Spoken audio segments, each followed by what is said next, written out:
Sadi TV kanalidan Sodirjon. Imzo kompaniyasining sifatli terma 65 7000 romlar haqida ma'lumot berish davom etamiz. Bugungi ma'lumotimiz Namangan viloyati Kosonsoyda juda ham chiroyli obyekt. Xudo xolasa, agar sizlar ham xuddi shunaqa sifatli eshik deraza romlarga xizmat bo'lsa, aytsanglar chiroyli qilib beramiz. Bizni kuzatishda davom boshlaymiz. Bu yerda obyektimizda jami 5 ta eshik qo'yilgan. Romlarni bizdan oldin qo'yishgan ekan. Eshiklarga buyurtma qilishdi. Eshiklarimiz kella mehmonxonadan tushuntirib o'tib ketaman. Kelishimizda mehmonxonada 85 ga 250, endi 85, bu esa 250 ko'rish mumkin. Splashni ochilish Shatlanka 1.8 li emas, 0.8 li ishlagan. Tilla rangda bo'ladi faqat bu.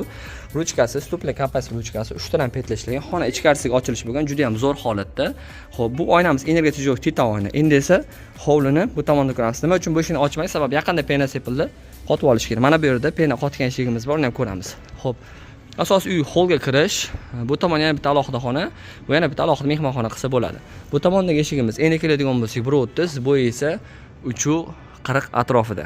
Ochilish tashqariga 1.30 bitta katta, bitta kichkina qanot qilganmiz. Ochilish mana.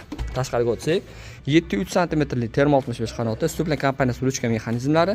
Bu yerda petla, birinchi petla, ikkinchi, uchinchi va 4-petla. Ochilish yopilishlari juda ham zo'r holatda. Mana shu eshigimiz tashqariga ochiladi. Ya'ni qolganlar hammasi ichkariga ochiladi. Kella eshikni ichkarisidan ko'ramiz. Ichkaridan yopganimizda shatlankalarga e'tibor qilasizlar. Ikkita chekka shatlanka bir xil liniya bo'g'ilib, tepasidan ham bitta liniya tortganmiz. Tepalari energiya tejovchi oynaning zo'r funksiyasi mana ko'chani bemalol ko'rib turibsizlar. Lekin ko'chani xona ichkarisi uncha ko'rinmaydi. Endi esa holga kirganda bu tomonda yana bitta eshigimiz bor. Orqa tomonga qo'ygan eshigimiz, uni tepasini bekitib berishar, orqa tomondan ko'ramiz. 1 kvadrat metr bugungi kunda 250-260 dollar atrofida chiqadi. Yana energiya tejovchi shatlanka yana funksiyalar qimmatlashib ketaveradi. Ko'rish mumkin, ichkarisiga ankerlangan. 1, 2, 3, o tepada 4-inchisi ko'rish mumkin, qattiq mahkam ushlash uchun. Bu tomonda esa mana 1, 2, 3, 4. Atkos bir xil tashaldi mana, atkos qismi. Xo'p, bu tomondagi ikkita eshigimiz ham bir qanotlik, mehmonxonaning eshiklari bilan bir xil. Ranglarini ko'rdinglar. Metbrash antrazit, mana yaqindan ham ko'ramiz ranglarini. Ideal holatda. Endi esa orqa tomonda bitta eshigimiz bor, uni ham ko'rib chiqamiz. Orqa tomondagi eshigimizga shatlanka qo'yilmaydi, sababi fasad qismi bo'lmaganligi uchun energiya oynaning o'zi qoldi. Ko'kimtir musaffo osmon ko'rinib turibdi. Tepa qismida joy ochiq qolgan, u qismi gipsokarton bilan bekitib beraman deysiz. Tepagacha qilmaymiz, sababi tepaga chiqsa ancha cho'zilib ketadi.